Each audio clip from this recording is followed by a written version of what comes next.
All right, so the 31-1, what we're doing is a snap kick to a jab. You're trying to get them stunned from that snap kick so you can land a jab after that.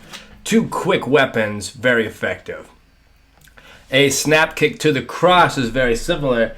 And remember, when you throw it, I want you to kick and then think of stepping that foot down as you throw the punch. So the weight transfer forward really does a lot more damage.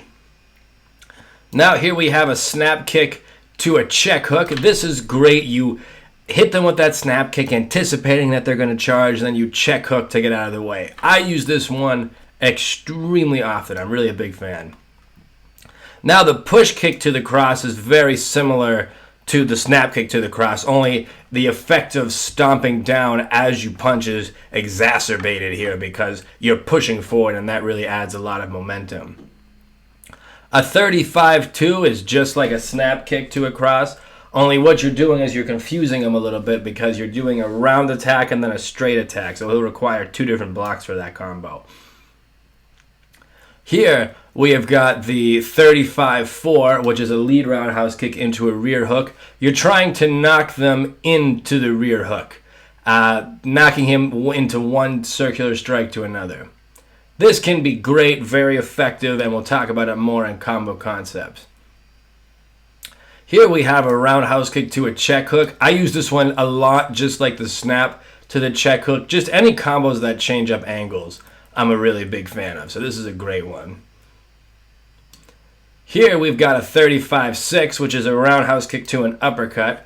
What you're trying to do is get them to double over from the roundhouse kick, so I'll usually throw this to the body, and then I'll throw the uppercut right after that if they're hunched over a little bit and hopefully hit them in the face. Next up, we have a low roundhouse kick to an overhand. I only have this angle, but this is great because it's like a very light attack followed by a very heavy attack. The 37-2 is faking that low side kick into, or throwing the low side kick, I should say, into a cross. I throw that side kick, get them distracted down low, and then I come up top with a very damaging cross punch there. Very tricky move.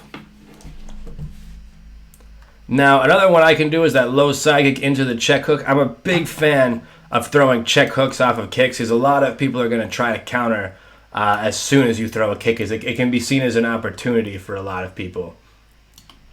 And here we have the 51-2. This one's confusing. What you do is you purposely miss with that spinning hook kick, anticipating that they're going to charge into you.